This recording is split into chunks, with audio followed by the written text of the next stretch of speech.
Good morning.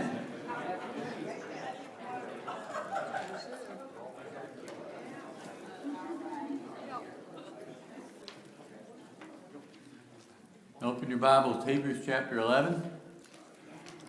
Hebrews chapter 11 is where we're at this morning. We've been there for a couple of weeks. Before we get started in our class, let's bow for a word of prayer. Most kind and gracious Heavenly Father, we're thankful for this day's many blessings. We're thankful for the opportunity we have to be here this morning. Father, help us as we study your word that we might be honest and learn what you'd have us to do and treat it as your word and apply it to our lives. Be with those that are sick. In Christ's name we pray. Amen. I need to start my lesson this morning with a correction. I made a statement last Sunday that was incorrect. And I found out somebody's actually listening, because I had 3 people tell me after class that I was wrong. I mentioned last week in talking about Rahab that I didn't think the Old Testament in Joshua listed that she was a prostitute. It does. It's in Joshua chapter 2 and verse 1. So I for some reason or other that was in my brain, and a lot of things in my brain come out that should stay in there. So, but I apologize for that. I will correct that. It does say that. I just didn't, for some reason or other, didn't remember it or thought wrong or something. We are in verse 32 this morning of Hebrews chapter 11. We've moved through the section of the chapter that talks about these great men of God. It talks about Abel and Noah and Jacob and Abraham and Joseph and Moses. And here in these next few verses, he's going to list a lot of people together. Rather than mentioning specific things about them, it's just going to be a kind of a long list here. He says, what more shall I say? Time will fail me of Gideon and Barak, Samson and Jephthah, David and Samuel and the prophets. It's interesting. I hadn't really thought about this until I read someone talking about it in preparing for this class.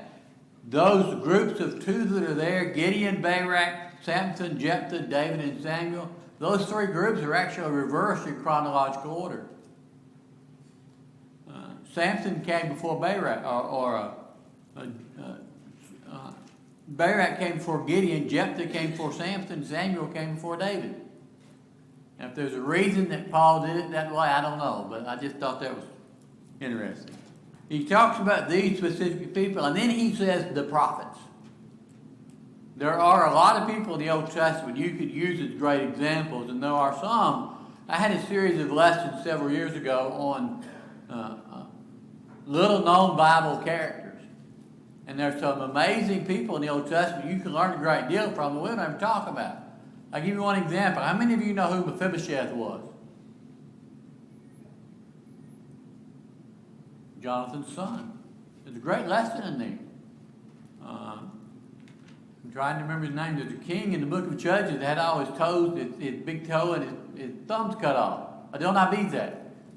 There's a great lesson there. There's a lot of lessons some of these people we don't know, we don't study a whole lot about, because Scripture doesn't give us, as far as information about it, a whole lot of concern, but there are some great lessons there.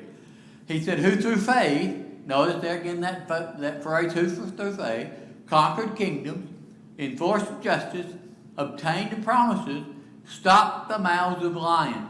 Conquered kingdoms. I don't know about you, but I read that phrase, I immediately think about the children of Israel taking the land of Canaan. Because the land of Canaan wasn't ruled by one king. The land of Canaan was ruled by several different kingdoms, several different kings in several different locations. There were Philistines and Jebusites and the Amorites and the Ammonites, and they all had their own leader. Enforced justice, that is, made sure the right thing was done. Obtained the promises. I think about Abraham and the children of Israel who inherited that promise. Stop the mouths of lions. Who pops into your head when you hear that? Everybody ought to say the same name at the same time. Daniel. Quench the power of fire. Shadrach, Meshach, and Abednego. Were made strong out of weakness, became mighty in war, put foreign armies to fly. There are all kinds of those that you could think about. Women received back their death and resurrection. You think about the lady that Elisha was able to get God to give her a son, and the son died and it was brought back to life. Some were tortured, refusing to accept release so they might arise again to a better life. Now that phrase is probably talking about most of these individuals when they were, if it was a government persecution, when they were brought before the government, they were offered an opportunity to recant. I immediately think of Shadrach, Meshach, and Abednego, because Nebuchadnezzar brought them in and said, if you'll bow down to my image, I won't do anything. So they had a chance to escape. They had a chance to get out. But looking at it from the Christian perspective, that's a temptation. Because it's a temptation to do wrong to keep from suffering. They had a chance to do that, and they did not. They refused to accept release. Others suffered mocking and flogging, that is, beaten, chains and imprisonment, many of them thrown in jail. They were stoned, they were sawn in two, they were killed with a sword, they went about in skins of sheep and goats, destitute, afflicted, mistreated, of whom the world was not worthy, wandering about in deserts and mountains and in dens and caves of the earth. You kind of get an overview here of a lot of things that they suffered. It talks about being stoned, which of course in Old Testament times and even into the first part of the New Testament, stoning was a very popular way of killing people. And we kind of just read about that and just kind of go on. But they put a person in the middle of a circle. He was normally on his knees, and they stood around him and threw rocks at him till he was dead. He was stoned to death. Now, if you take one person, a really good aimed rock, if it's of a decent size, could kill somebody in one blow. But it could also be, death by torture. Can you imagine just sitting in the middle of a circle letting people throw rocks at you? They were killed with a sword. They went about in skins of sheep and goats. Their clothing was not what we might consider great or comfortable. They were destitute, afflicted, mistreated. And I love this phrase, of whom the world was not worthy. See, the world counted them as not worthy of the world. You're not worthy of being here because of the way you live, because of the way you conduct yourself. And what God is saying is it's the world that's not worthy of them.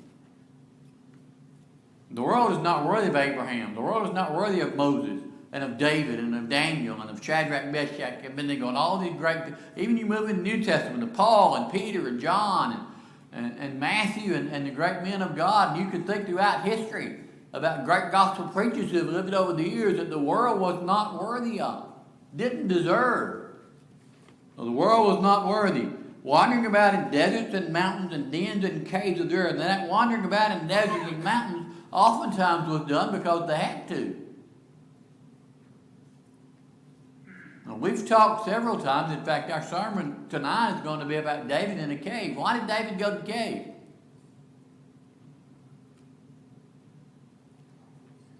Because he was running from Saul. He was trying to save his life. And so a lot of these people lived in destitute places and lived in outcast places and lived in deserts and out places because they had to. They simply had to save their life because the political powers that be, oftentimes the kings or the leaders of those countries, were after them.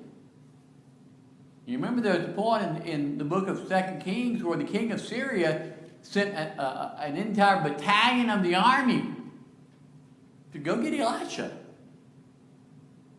One man.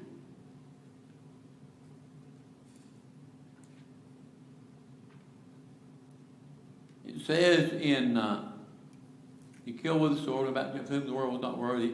Verse 37, the second said they were stoned, they were sawn in two. Now, I don't know of any passage in the Old Testament that talks about somebody being cut in two. But I do know that according to historical tradition, Jewish history, Isaiah was cut in half by Manasseh. Now that's Jewish history, that tradition. I don't know that that's dogmatic, I don't know if it's been proven, but it is written in the Jewish annals. I think it may be even recorded in Josephus, who was that great Jewish historian in the first century, but I know it's recorded in Jewish records that Isaiah was cut in two. Can you imagine being cut in two? And you're not put to sleep? Vertically. What? Vertically. Yeah, it could have been this way. I don't know. It could have been from top to bottom. It could have been through the stomach. I don't know. But either way, it would have resulted in death. But that would be that'd be a hard. I've oftentimes said, if I could pick my method of death, I'd go to bed at night and just wouldn't wake up. But when you start thinking about ways to die, being cut in two is not on top of the list.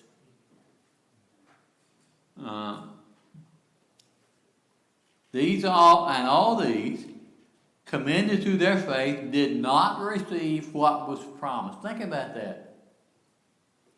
Those great men of the Old Testament, Moses and David and Daniel and Abraham and Isaac and Jacob and all these great leaders of God didn't get the promise. They didn't receive it. They were looking forward to it, but they never got it. Can you imagine living your life in anticipation of something and then dying before it ever comes? Since God had provided something better for us, that apart from us, they should not be made perfect. What does it mean, something better for us?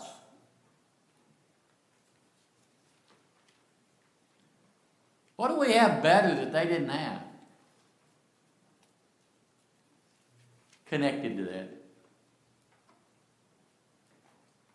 You can define it in one word. And the one word is Christ. We have the Messiah. They did not. They had the Messiah in promise. They had the coming of the gospel in promise. They had the coming of the church in promise. They had real forgiveness of sins in promise. They didn't have it literally. And we had it. When he says that apart from us, they should not be made perfect, he's simply talking about the fact that without this era, without the Christian age, they couldn't have salvation. Their salvation, how does Abraham and David and Jeremiah and Isaiah and all those great people of the Old Testament, how do they get to heaven?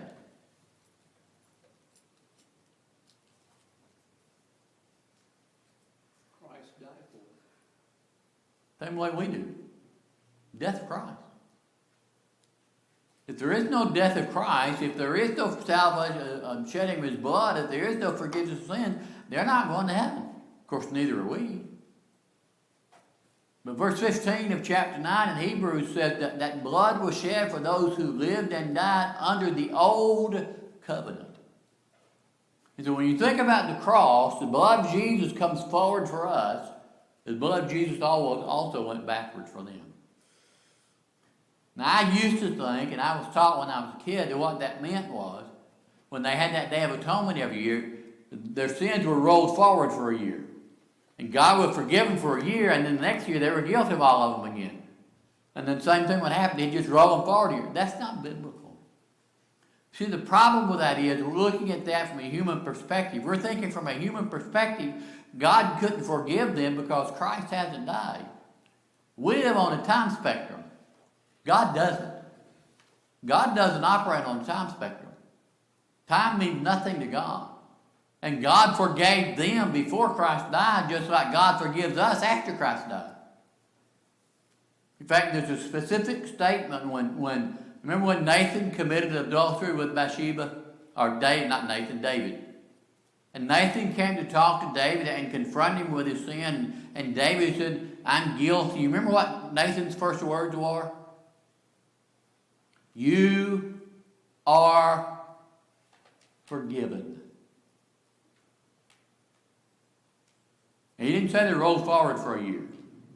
He said, you're forgiven.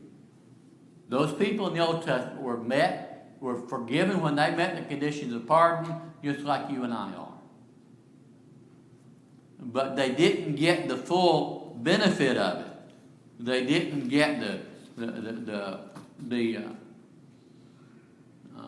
actual relationship with Christ and His being our high priest, His being our intercessor and our mediator, and all those things that come with that. So without our age, they could not go to heaven. Now that doesn't mean, that passage doesn't mean we're better than them. It simply means we have benefits and blessings that they didn't have. And without this time, without the gospel and the Christian system, they couldn't go to heaven, even though they didn't live under it. You want to have a question or comment on anything in chapter 11? I think, and I'm getting here into my own opinion, I think sometimes we treat the word faith too simply. By that I mean this. We talk about people we talk about people outside of Christ needing to have faith. We put faith in the plan of salvation, it's certainly there. Once a person becomes a child of God, we stop talking about faith. We don't talk much about the faith of the Christian. We walk by faith and not by sight. We talked a couple of weeks ago about 2 Peter chapter 1, where it says, adding to your faith virtue. It starts with faith. Even for those who are already Christians, it starts with faith. And without a deep, abiding, solid faith in God, you're never going to be able to live faithfully. You're never going to be able to be right with God. And so it's more than just that initial thing of saying, I believe in God, and I believe in Christ, and I believe in His Word. It's a faith that is there, but it grows. And it gets deeper, and it gets deeper, and it gets deeper, and it gets stronger, and it gets stronger, and it gets stronger as you live your life. Comment. Chapter 12. Chapter 12 opens with a very interesting illustration to me. Wherefore, since we are surrounded by so great a cloud of witnesses, let us lay aside every weight and sin which clings so closely, and let us run with endurance the race that is set before us. One of the reasons that I'm convinced Paul wrote Hebrews is because of some of the illustrations and stories that he told. He compares Christian life here to an athletic event, which he did several times other places in his writing. But he talks about the fact that first phrase, we are surrounded. Notice it says therefore. The word therefore connects it to chapter 11. Because of what I just said.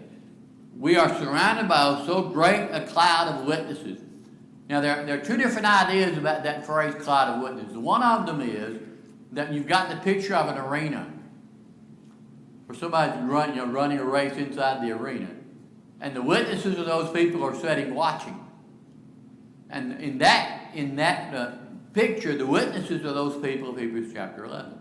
Abraham and Moses and David and all those people are actually watching us run. I'm not sure that's quite correct. Because I'm not, and this is one of those things I'm not clear about, not sure on. In the book of Ecclesiastes, Solomon talks about the fact that the dead know not anything that's going on the earth.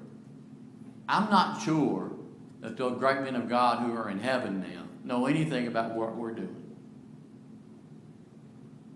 And so for them to be witnesses of it, they have to be watching it. I'm not sure that's the case. I think what it's referencing to here when it says greater cloud of witnesses, it's talking about the fact that these people are witnesses for us. They show us what it means to be faithful. They show us what it means to serve God. They show us what it means to live through persecution, to live through temptation, to live through trial, to live through testing. So we go back to those things and learn from them. It's very similar to the book of Romans where Paul says whatsoever things are written for aforetime were written for our learning.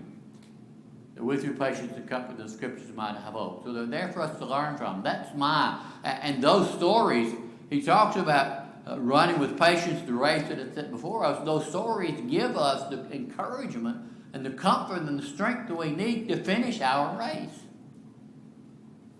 When you think about facing harsh temptation, think about Shadrach, Meshach, and Abednego. When you think about being harassed by your enemies, think about David.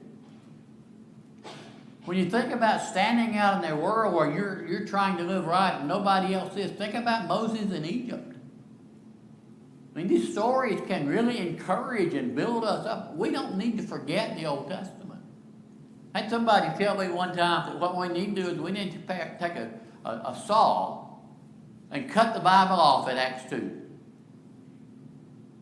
And the only thing we need to talk about, we need to teach, we needed to study was from Acts 2 on. I have a couple of problems with that. The first one is not biblical. The second problem is how do you understand Acts 2 and on without the Old Testament? How do you understand Peter's sermon in Acts 2 without Joel? How do you understand James' statement in Acts 15 where he's talking about rebuilding the tabernacle without the book of Amos? How do you understand Hebrews without Exodus, Leviticus, Numbers, and Deuteronomy? You can't do it. And so that book is there for a reason. Lay aside every way, anything that entangles you, anything that keeps you back from serving God. I don't care what it is. My hometown, when I was very young and first started growing up, it's changed since then. Many of you may have heard of this. And when the cotton mill was, my hometown's a cotton mill, that's all I was there. You work for the cotton mill or you don't work. Or you work for the city or you drive somewhere else. Cotton mill is the only employer in town. They've made sure of that. But everything in town was owned by the cotton mill. The houses were owned by the cotton mill. The store, there was a great big huge, we had the pre-1930s Walmart. It was called the Big Friendly. But it was owned by the store, by the mill. And you could buy caskets in there. You could get your hair done. You could get your nails done. You could buy any kind of clothing you wanted. You could buy any kind of hardware. You could buy any kind of food. You could buy anything you wanted. And the post office was right next door. So everything was in the Big Friendly. And so that town, the housing, you paid rent to the mill to rent your house, which means they kind of ran everything. And so you look back at that and you think about this, see which things go closely. They also owned the golf course in town. And the guy who owned the cotton mill was a very religious person. One of the first things he did when he opened that golf course is he said any preacher in the county could play that golf course for free. He would not charge you a dime. And you had to bring your own golf clubs. He wouldn't give you golf clubs. There was a man who was preaching in Somerville, which is about 5 miles south of where I went to church at, trying in Somerville, about 8 miles apart, both very small towns. He was a preacher in Somerville. He was also a golfer. Because they offered him free golf, he went every day. Some days he'd play 18 holes, some days he'd play 36 holes, some days he'd play 54 holes. After about 3 months of that, he put an ad in the paper, and he sold his golf clubs. You know, you may think this is outlandish to you, but he said, that's too much of a temptation for me to go play golf. I'm not getting my work done. I'm not visiting people I need to be visiting. I'm not working. I'm not studying like I need to be studying. I'm not doing what I need to be doing as a preacher. Golf is too much of a temptation for me, so he sold his golf clubs. That's what that's talking about. Lay aside every weight, whatever it is. It may not be unscriptural in and of itself. There's nothing sinful about playing golf. If there is, I'm in trouble because I play golf. Well, let me rephrase that. I spend time on the golf course. I don't know whether you call what I do playing golf or not. But anyway, for some people, it's just an issue. Brad and I had a good friend of ours who lived in Enterprise, Alabama, who couldn't play a card game. Because before he became a Christian, he was a professional gambler. And when he saw cards, that's where his mind immediately went. We played a game with him one time, and he lost. And I've never seen a man so mad in all my life. He was furious because he connected it to his former life. And so he got rid of all the cards in his house. He wouldn't even play Old Maid. He never played cards again. Because that was his weight. What is your weight and what is my weight may be a completely different thing. But if it's going to keep us out of heaven, we need to get rid of it. No, Jesus said we went to the point, if your right eye offends you, pluck it out. If your right hand offends you, cut it off. So whatever price I have to pay in order to be faithful to God and get to heaven, that's the price I need to be willing to pay. Because heaven's certainly worth it. The sin which does, or the weight, lays out every weight, and sin which clings so closely. I think there are two different ways of looking at it. One of them is the generic idea of sin. We all battle sin. Not a person in here, not a person in the world has solved his problem with sin. When you think you have, guess what? That's when you're in most trouble. To him that thinketh he standeth, take heed, lest he fall. And so sin's a problem for every one of us. There's a second way of looking at that, and I think it may be including this idea as well, and that is most of our, a lot of us deal with a specific sin that is a real problem for us. I mentioned before, I have never in my life had a problem with profane language.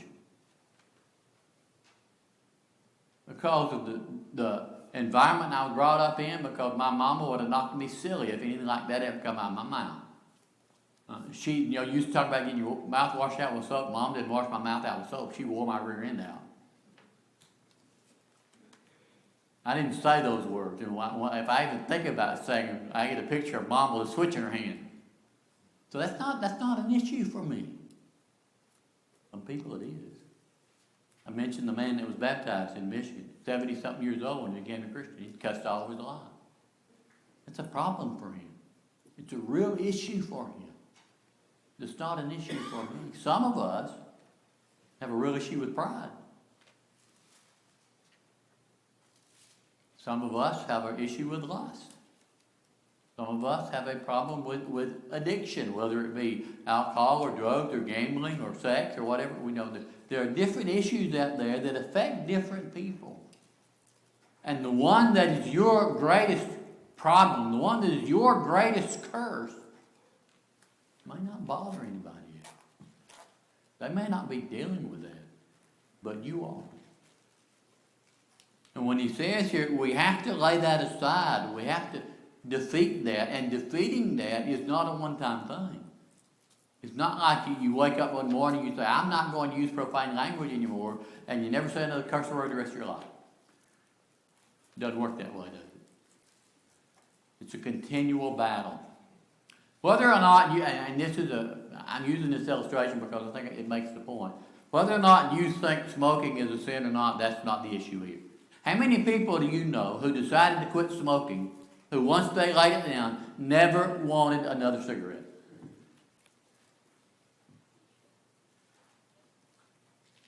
It's a continual battle. The same thing is true with an alcoholic. Those people who are alcoholics will tell you they're alcoholics the rest of their life. You'll never stop being an alcoholic. You just learn how to control it. And so sin is like that. It's not. If it was like David killed Goliath, where there was one great thing, we could do just one great thing and it would solve all of our problems, and sin would no longer be an issue. That would be a whole lot easier. But this thing of fighting day by day by day by day, oftentimes minute by minute by minute by minute, is hard. It's difficult. And the only way we can do it is with God's help. And part of God's help are these Old Testament stories we just talked about. That's part of the way God encourages us. And that's another way. We help one another. Now, here's the issue. And I've talked about some places before. I'm not talking about here or not. If you have a specific sin that you're struggling with, in order for me to help you with that, what have you got to do?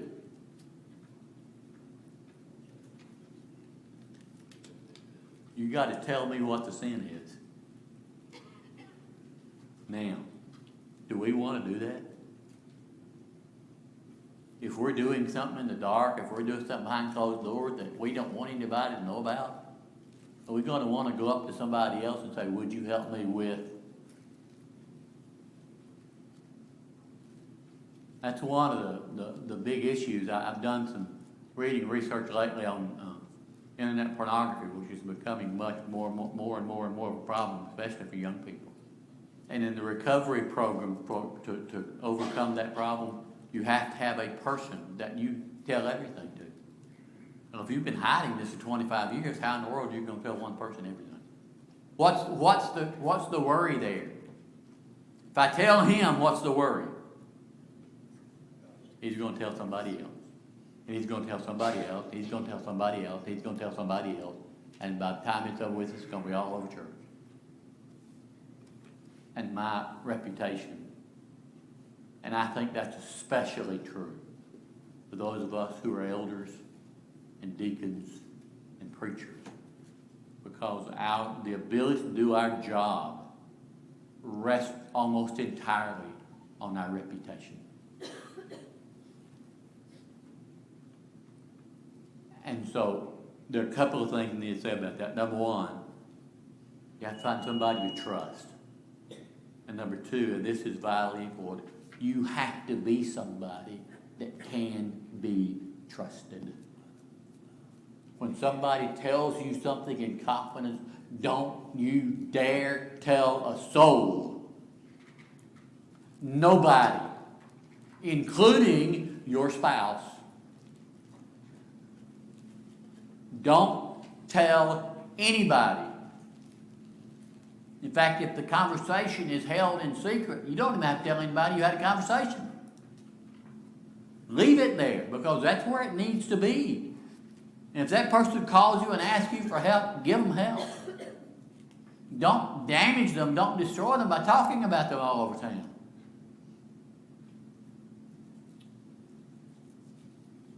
The guy who was preaching in my hometown congregation when I was a kid. Now you got to remember the background that I come from. In my 17 years at home, I never went to a public swimming pool because we were not allowed. It was considered to be immodest apparel. I still generally don't go to a public swimming pool because of my background. There was a preacher in our hometown whose wife decided that she wanted to suntan.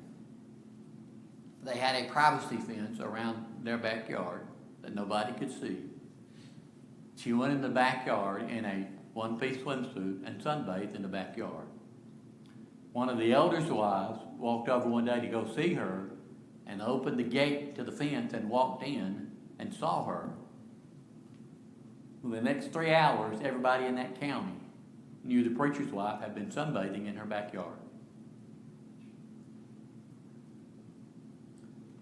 Now, telegraph, telephone, and when I was a kid in the grocery store, it was tell Ann. Because Ann was the cashier who told everybody everything. You can't do that. They left that congregation about 2 weeks later. He resigned and they went somewhere else. But she said that man didn't qualify to serve as an elder if he's got a wife like that, which he resigned in 2 weeks. And they left and went somewhere else, church. She should not have done that. She should not have told people. Here's the second thing I would tell you. She did not tell that whole county by herself.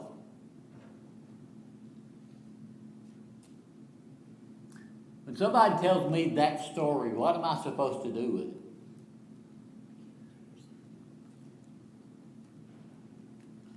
Shut up. She told this person, they told that person, they told that person, they told that. And it got all over town because everybody got involved. You know what the Bible calls that? Gossip. And it doesn't matter whether it's true or not. That's not the issue.